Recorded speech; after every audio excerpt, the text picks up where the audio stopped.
manhwa fans versus scientific inaccuracies. As a community, are we cooked now that dark magic is normalized? But oh no, they didn't invent inhalers in the Victorian era. Put the author in writer's jail.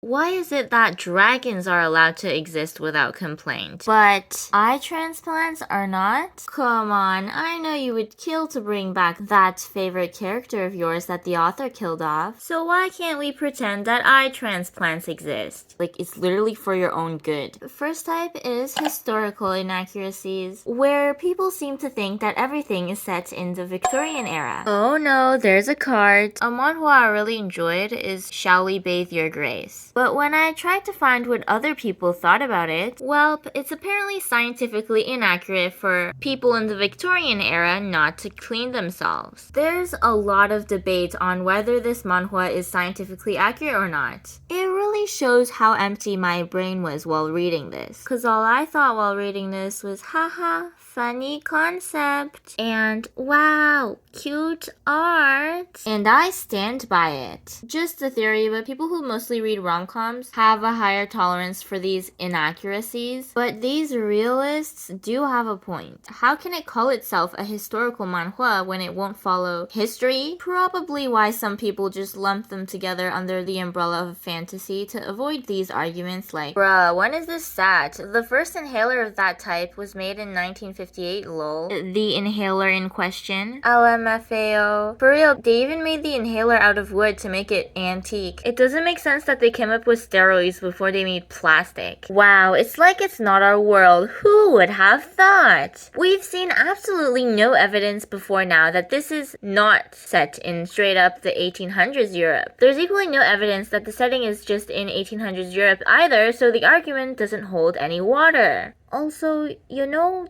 like, there could be magic. You never know with these stories. Guys, can we chill? I don't think the inhaler is stopping you from enjoying the story. Second type is proportional inaccuracies. Female characters in female gaze manhwas have comically small waists and big tatas, but only MC and not anyone else. For male gaze manhwas, every female character has big tatas, but they don't complain about it, so I guess it doesn't really fit into this video. For male characters in female gaze manhwas, we have the classic Dorito build, the enormous hands, the fridge meme, his hand is bigger than her face, somebody please send help, a small head representative of their IQs, infamous yaoi proportions, the broadest shoulders as unhumanly possible, double the female lead's height. This one isn't even that bad. There are two types of people, those who love it and those who hate it. And honestly, you do you. Cause honestly, the amount of people making fun of Nahesu is not healthy. Doesn't really do a big difference in life quality, so it doesn't really matter at the end of the day. But like, it's low-key become a running joke, so whatever. As for power fantasies, we go from weak kid to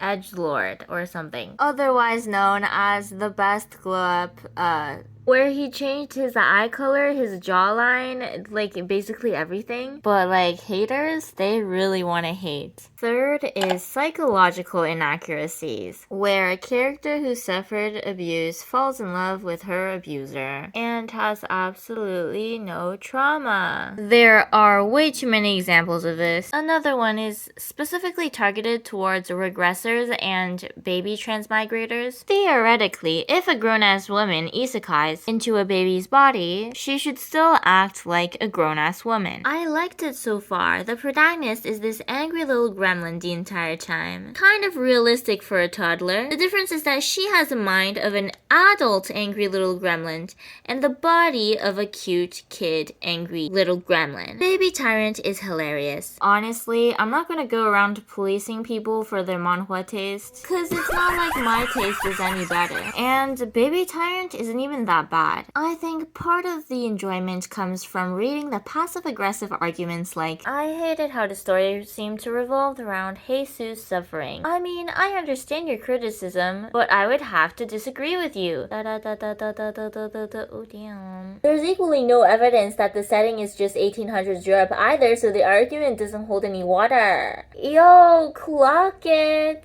Please argue about things in the comments. I already have my popcorn ready. Fourth and final type are societal inaccuracies. Cause you know when a problem has 999 different ways to solve due to the amount of money in your grandma's bank account, you should pick the unrealistic solution for the sake of romance. You know what? Cool.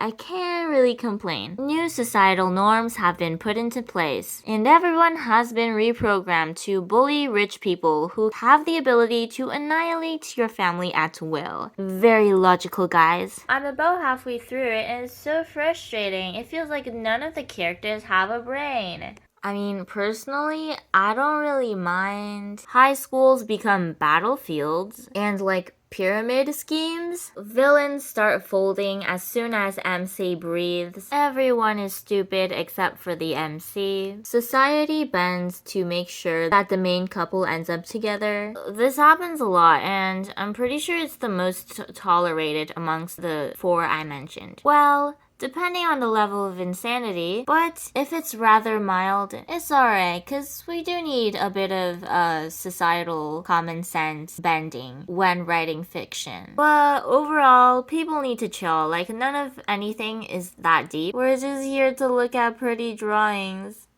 おかわいいこと